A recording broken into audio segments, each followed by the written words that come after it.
예수님의 팔복에 대한 말씀, 두 번째에 대한 말씀을 드리려고 합니다. 여러분, 성경에 예수님 하나님께서 이스라엘 백성을 택하시고 이스라엘 백성들에게 너희가 나와 함께 이야기하자, 너희가 내게로 나와라, 그런 이사야서의 말씀이 있기도 하고, 예수님이 이 땅에 오셔서 예수님이 첫 번째 말씀하신 그 말씀이 무엇이냐면 회개하라 그랬어요. 회개하라, 천국이 저희 것이요, 그렇게 말씀을 하셨어요. 오늘 두 번째 말씀하신 두 번째의 팔복에 대한 말씀은 애통하는 자입니다. 애통하는 자. 자, 애통하는 자가 복이 있다 말씀하셨는데, 사실은 이 애통한다고 하는 이 말씀은 세상에 사는 가운데 애통이라는 말은 누구든지 다 피하고 싶고 원하지 않아요. 그런데 성경에서 예수님이 특별히 애통하는 자에 대한 말씀을 하십니다. 애통하는 자가 되라, 그렇게 말씀을 하시는 말씀을 우리가 듣게 되는데, 사실 생각하면 우리가 이 말씀을 들어야 할 이유가 있습니다. 무슨 말씀인가 하는 것이에요. 세상에서 애통이라고 하는 말은, 이 애통이라는 말은 슬프다, 마음이 괴롭다 하는 표현으로 쓰는 그런 단어예요. 애통한다 하는 말은. 그런데 그러니까 뭐죠? 자기가 원하는 대로 되지 않은 것에 대해서 많은 사람들은 애통이 합니다. 슬퍼야 합니다. 그것이 세상 살아가는 모두에게 다 그런 마음으로 간혹 그런 일들이 마다할 때가 있습니다. 근데 성경은 세상 살아가면서 육적인 그 아픔, 그것으로 멈추지 아니하고, 거기에서 멈추지 아니하고, 이 애통하는 자라고 하는 말은 하나님과의 관계에 대해서 말하고 있어요. 하나님과의 관계를 생각할 수 있는 부분을 말씀하고 있어요. 애통한 자가 되어라 하는 그 말씀 말입니다.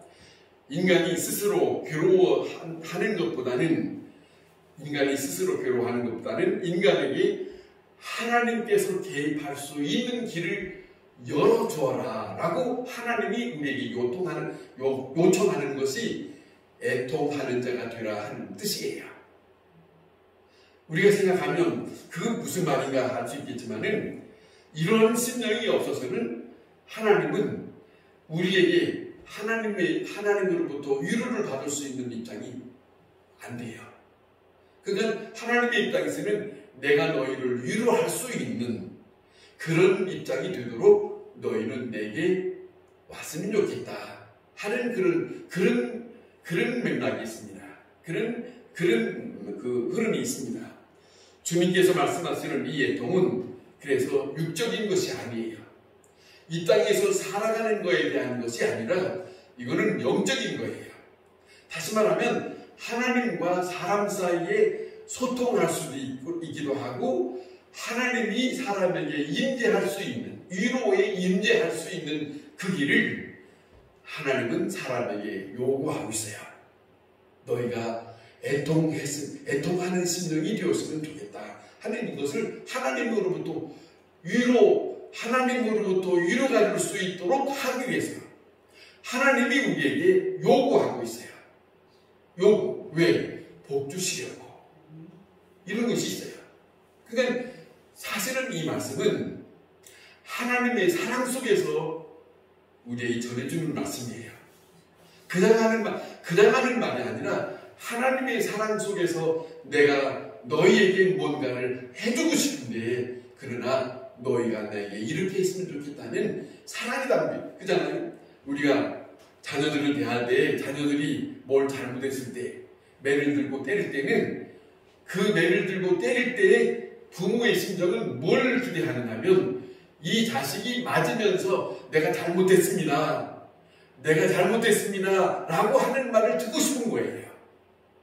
그래야 그 아들에 대해서 그것을 인정하는 걸 보고 그 아들을 대하는 부모가 되고 싶은 거예요.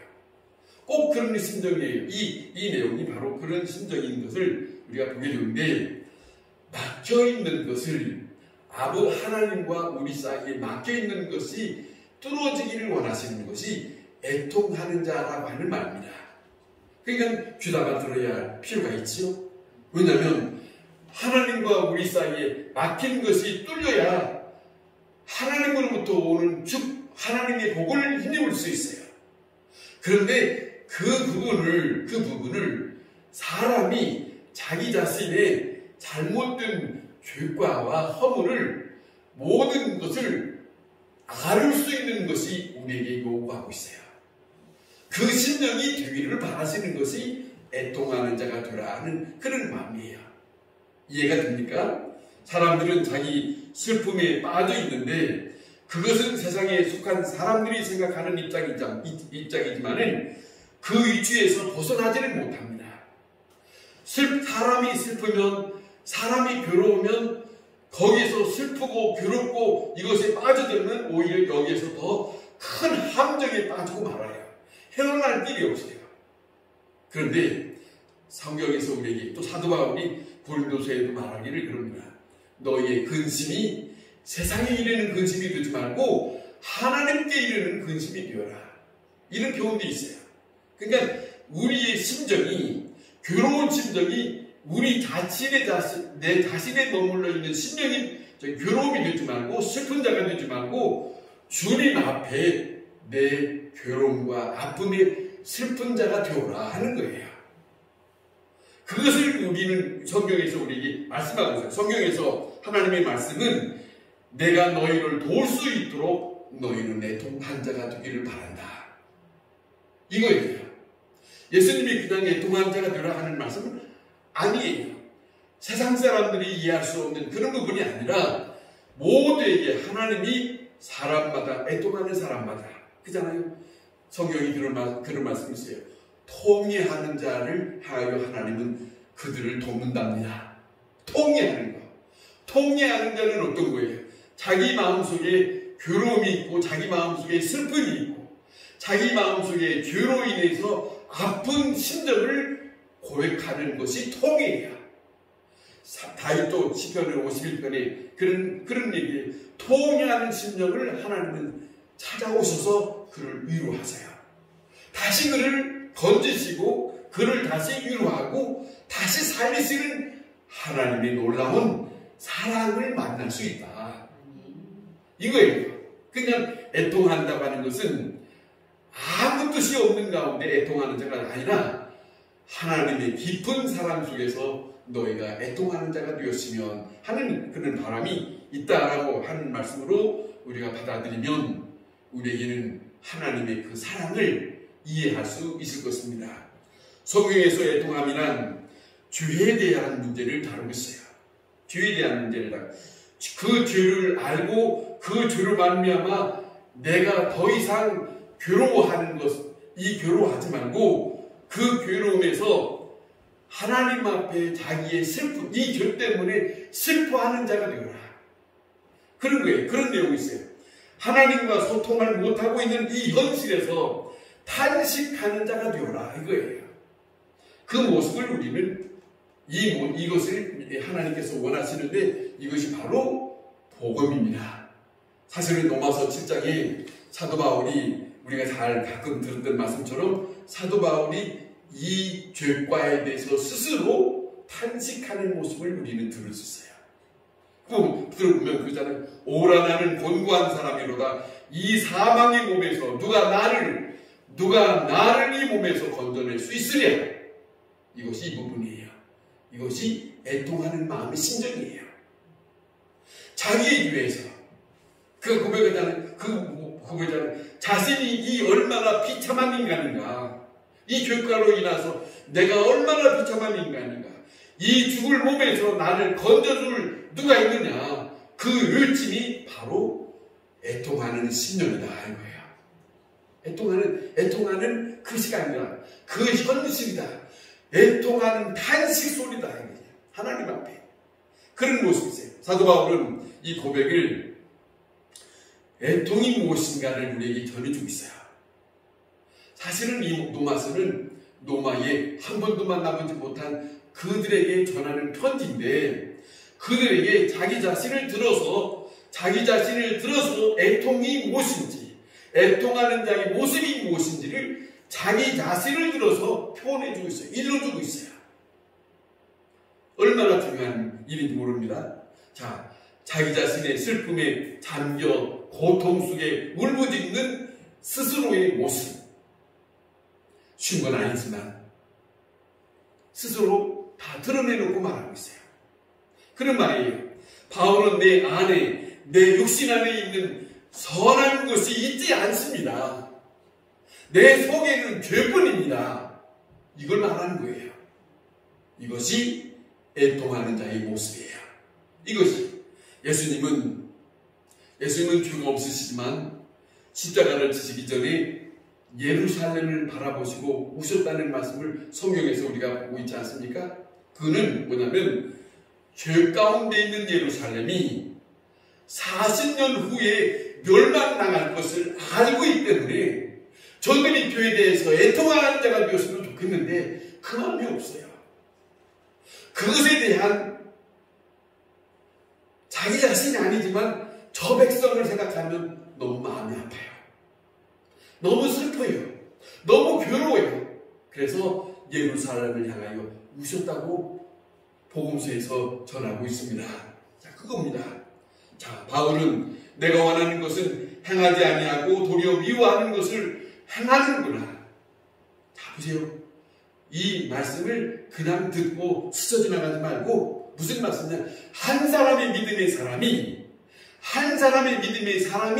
자기 자신의 믿음의 삶 속에서 지금 말하고 있는 것이 뭐냐면, 자, 이렇게 말하고 있습니다. 내가 원하는 것을 행하지 아니하고 그리고 도리어 미워하는 것을 행하고 있다. 이 사도 바울의 고백을 통해서 우리 스스로 나를 한번 살펴볼 수 있어야 할 것이에요. 그것이 내게 필요합니다. 남의 말이 아닙니다. 내 마음의 법과 내 율법의 법이 이것이 함께 갈등으로 나를 괴롭게 한다.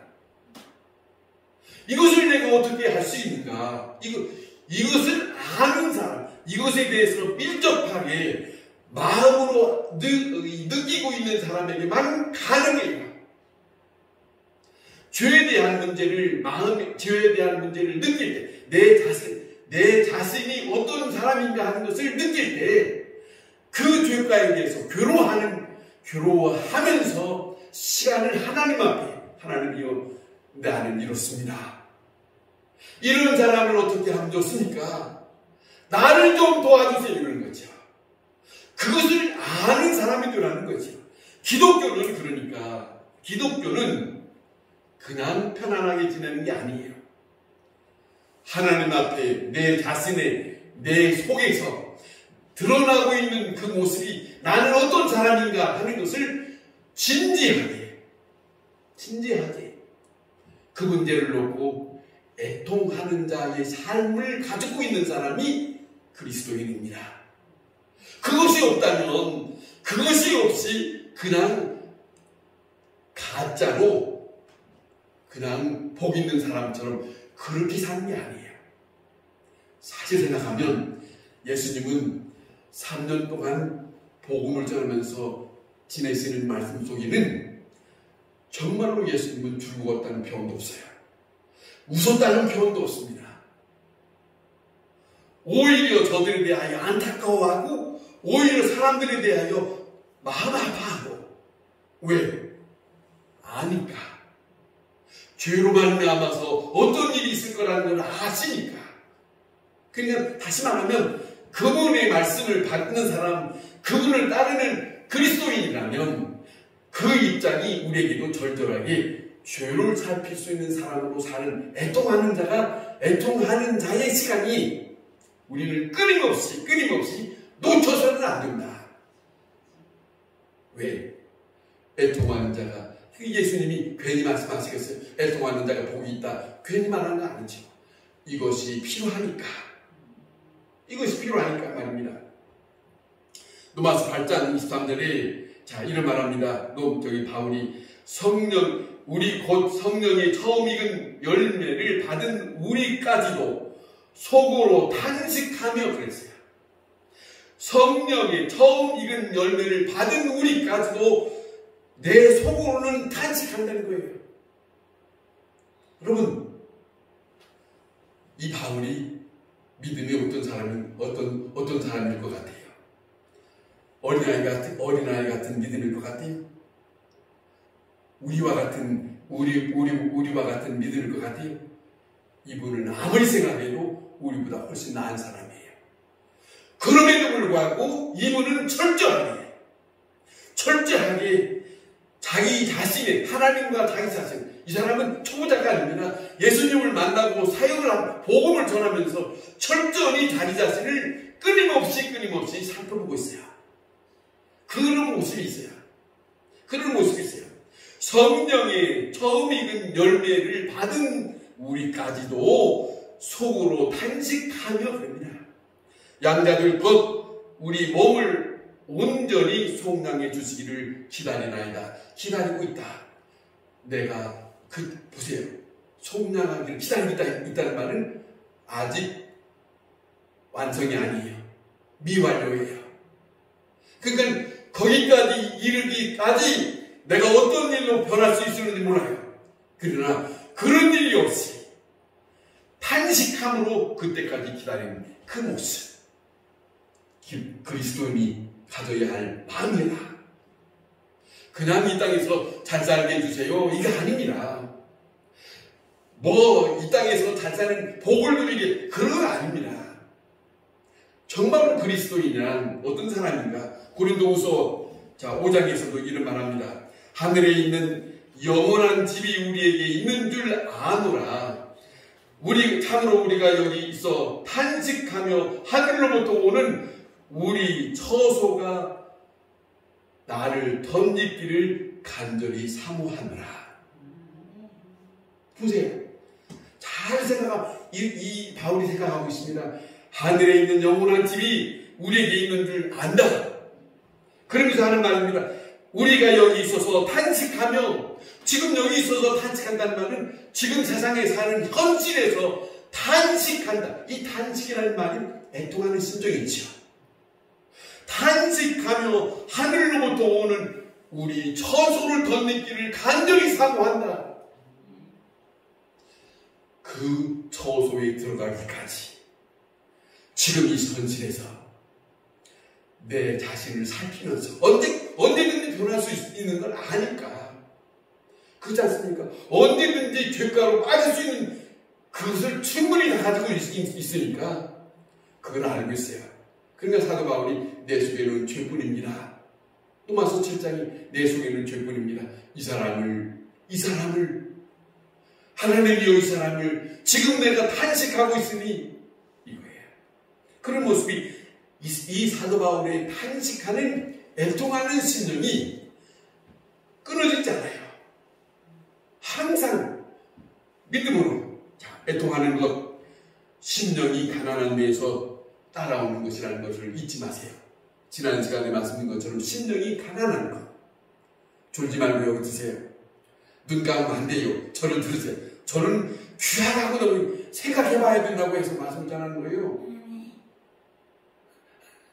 내가 하나님과의 그 성결함을 대하면서 내가 살아야 할 삶을 늘 생각하고, 그분 앞에서 내가 성결해야 되고, 그분이 거룩하다고 하니, 그러잖아요. 하나님께서 내가 거룩하니 너희도 거룩하라 그랬어요.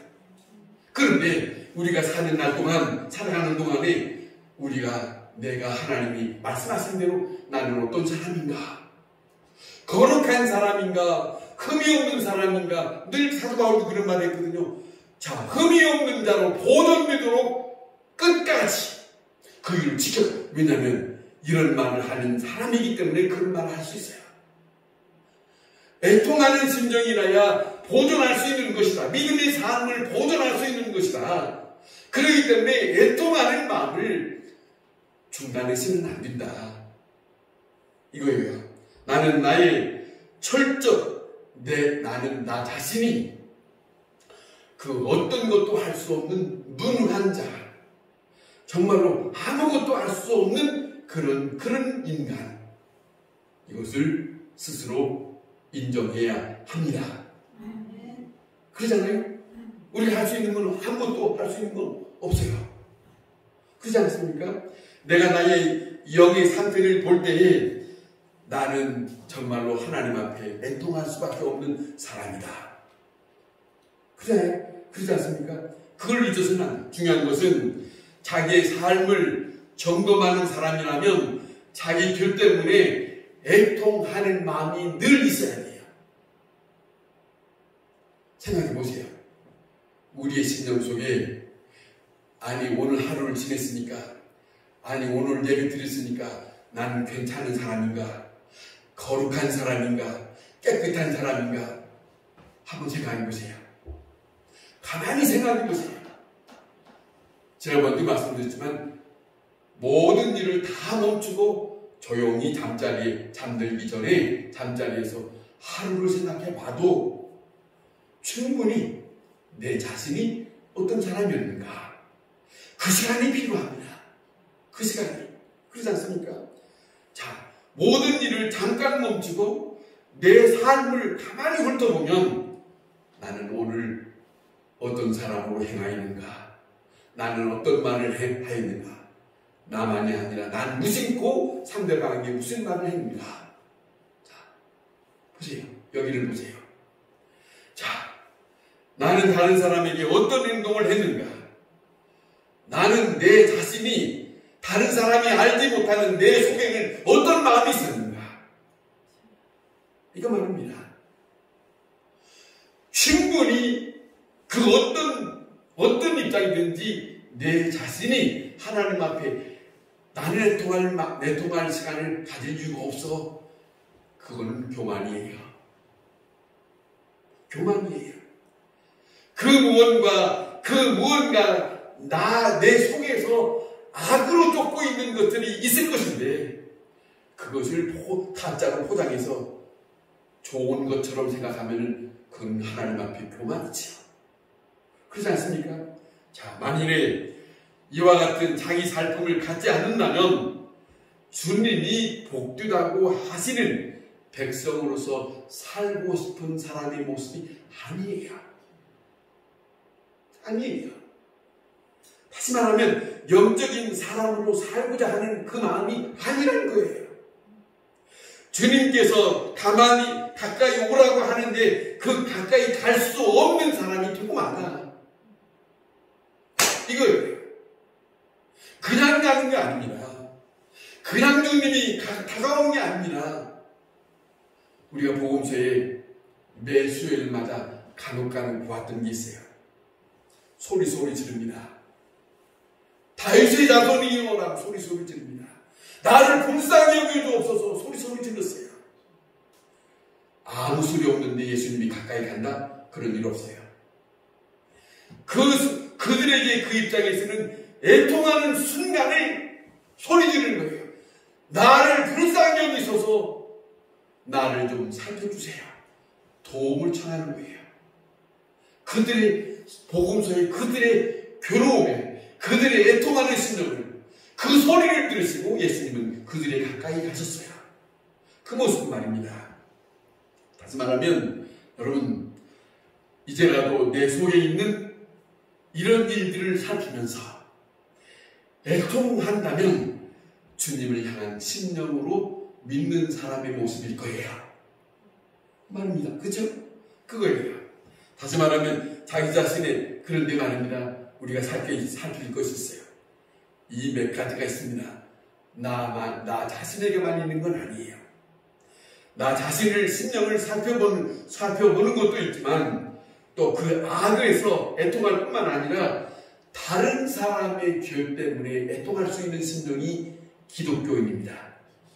자식을 위해서, 내 식구를 위해서, 내 자녀들을 위해서, 내 친척을 위해서, 아니 내 이웃들의 잘못되는 것을 보면서, 아니 사회적인 것을 보면서, 아니 이 세상에 지금 빠져들어가고 있는 죄악을 보면서 모른 채 하고 있는 게 아니라 그 죄악 때문에 마음이 괴로워하는 애통하는 심령이 예수님이 가졌던 그 심령을 예수님이 따르는 제자라면 그 애통하는 심령이 우리에게 기독교인이라면 필요하다.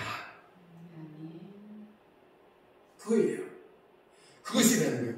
자, 주님이 애통하는 것, 자, 이렇게 표현합니다. 성경에서 슬픔을 많이 겪었고 질고를 아는 자다라고 했어요. 예수님의 모습을 슬픔을 많이 겪었고 질고를 아는 자다라고 표현했어요. 애통하는 심정을 가지고 있어요. 예수님의 자신은 죄가 없는 분이지만 인간 세상을 돌아보니 저들에 대하여 애통할 마음이 안 가질 수가 없는 거예요. 심지어 십자가에서도 그런 말씀하시고요. 아버지여, 저들이 자기의 잘못된 것을 알지 못하나이다. 애통한 심정이에요. 십자가 상에서 이 모습이에요. 오늘 우리가 방금 말씀드린 것처럼 나뿐만 아니라 내 자녀들, 내 식구들, 내 친척들, 내 이웃들 살피면서 가슴 치며 애통하는 마음이 주님을 정말로 따르는 심령이 있는 사람이다. 그렇지 않겠습니까? 영적인 사람이다. 그것이 애통하는 사람의 모습이다 하는 말씀입니다. 예수님은 나사로의 무덤에 가서 예수님은 웃었다고 표현되고 있어요. 요한복음 11장에 왜 우신 것 같아요? 슬퍼서? 죽어서가 아니에요. 인간이 죄 때문에 죽음을 가져오고 인간의 죄 때문에 불행을 가져오는 걸 뻔히 알면서 예수님만이 이거에 대해서 밀접하게 느끼기 때문에 사람들이 곁에 많이 있지만은 그것을 못 느끼고 있는 저들 안타까운 거죠. 그러니까 아는 자만이 주님의 말씀, 주님의 심정을 가지고 아는 자만이 애통할 수 있는 거예요. 애통할 수 있는 거예요. 그 심정이 그 죄가 무엇인지, 얼마나 무서운 건지, 얼마나 추하고 얼마나 더러운 것인가를 알고 있는 자만이 애통하여 괴로워해요. 아버지여 도와주세요. 이런 거예요. 그것을 느끼지 못하는 사람은 그런 시간을 한평생 살아도 갖지를 못하고 지냅니다. 이게 슬픈 거지. 그렇잖아요. 예루살렘 사람들이 예수님을 배척하고 정죄하는 것을 보고 웃었어요. 보세요. 저들이 왜 예수님을 배척합니까? 왜 예수님을 정죄합니까? 모르기 때문입니다. 예수님이 그랬어요. 저들이 행하는 것을 모르기 때문입니다. 죄가 인간에게 다가오는 그 무서운 것이 무엇인지를 모르기 때문에 그걸 알아야 저들이 통회하고 자복하고 애통해하는 마음을 가지고 가슴을 쥐어짜면서 하나님 앞에 나올 텐데 안 나와요. 왜? 애통하는 마음이 없으니까. 그 느낌이 와닿지 않으니까. 이것이 그러니까 예수님이 애통하는 자가 되어라 하는 말은 다시 저들에게 생명의 복을 주시려고 주님과 가까이 만남을 주시기 위해서 주님은 가까이 저들에게 사랑으로 하고 싶은 것을 너희가 나에게 마저 했으면 좋겠다. 그 심정으로 그것이 담겨져 있다 하는 것을 절절히 느껴져요. 그 죄가 하나님의 뜻을 따르지 못하게 하는 것. 오만입니다. 자, 사단에게 귀를 기울이고 살아가는 동안에 저들의 마음에는 애통하는 마음이 없다면 얼마나 슬픈 길입니까? 그러나 거기에서 헤어나올 수 있는 입장이 되라고 애통하는 자가 되어라. 얼마나 절절합니까? 들어보면 얼마나 절절합니까? 그렇잖아요. 그렇기 때문에 회개하려는 사람은 죄의 상태 때문에 애통하는 마음을 갖습니다. 죄가 무엇인지 아는 사람, 죄로 말미암아 자기에게 다가오는 것이 얼마나 힘든 것을 아는 사람은 그 뒷가를 붙들고 다윗이 그랬다는 게 아니요. 다윗이 죄를 짓고 얼마만큼 괴로웠느냐. 묘가 묘를 적실 만큼 눈물로 호소했다는 거 아니에요. 내가 죄인입니다 라고. 얼마만큼 괴로우면 그 묘가 눈물로 젖을 정도가 됩니까? 다윗의 모습이 애통하는 심정을 하나님의 모습으로 그를 사해줬다고 하는 거 아닙니까? 그에게 그를 하나님이 사랑했다고 하는 말을 왜 하는 거예요? 애통하는, 다윗에게는 애통하는 심정이 있었다는 거예요. 여러분, 하나님으로부터 내가 사랑받는 자가 되고 싶거든. 우리는 죄로 말미암아, 내 자신이 죄로 말미암아 하나님이여 이 자를 불쌍히 여기고 있어서 내가 이 속에 있는 죄로 말미암아 내가 괴로워하느냐 슬프도소이다. 이것이 주님의 사랑받을 수 있는 사람의 조건이다. 이것이 우리에게 역력히 전해주고 있어요. 회개하는 사람은 예수님의 앞에 인도받기를 원하는 사람의 모습이에요. 애통해하는 사람 말입니다. 그런데 자기 자신의 철저히 그 뒷싸움과 절망을 보고 애통하는 사람은 구주를 바라봅니다. 예수님을 향하여 바라보고 있습니다. 그 안에서 그리스도 안에서 예수님을 만날 수 있는 놀라운 복이 임한 거예요. 그 복이에요. 기독교인의 복은 그 복이에요. 이 세상의 그 어떤 것보다도. 그래서 예수님이 오신 것은 회개하라 천국이 가까웠느니라 하는 거지. 애통하는 자가 되어라 그런 거죠. 그런 말씀이에요. 슬픔과 탄식이 다시 없는, 이렇게 괴로워하고 애통하는 사람들에게 뭐가 있느냐면, 그 사람들에게는 뭐가 있냐면 주님은 살아계시는 분이다. 이걸 확실히 믿는 사람이에요. 예수 그리스도는 다시 오신다는 것을 확실히 믿기 때문에 지금 내 눈에는 보이지 않아도 내가 그분 앞에 나는 죄인입니다라고 하는 이유는, 그분을 의식하지 아니하면 그거 할 필요 없어요. 그분이 다시 와서 나를 위로할 것이다. 요한계시록에 말씀하신 것처럼 내 눈물을 다 씻고 내 괴로움을 다 씻고 나를 위로하시는 분으로 다시 오실 것이다.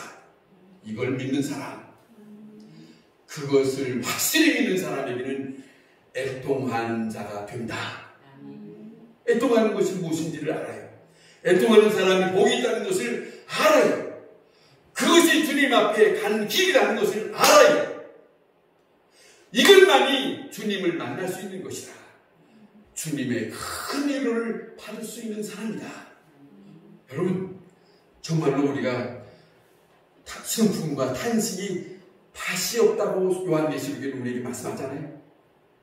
그잖아요. 눈물을 씻어주시고 영원한 빛 속에서 그 영원히 그의 빛을 누리면서 살 수 있는 기쁨과 그리고 그 영광 속에 참여하는 사람으로 살 수 있는 사람이다.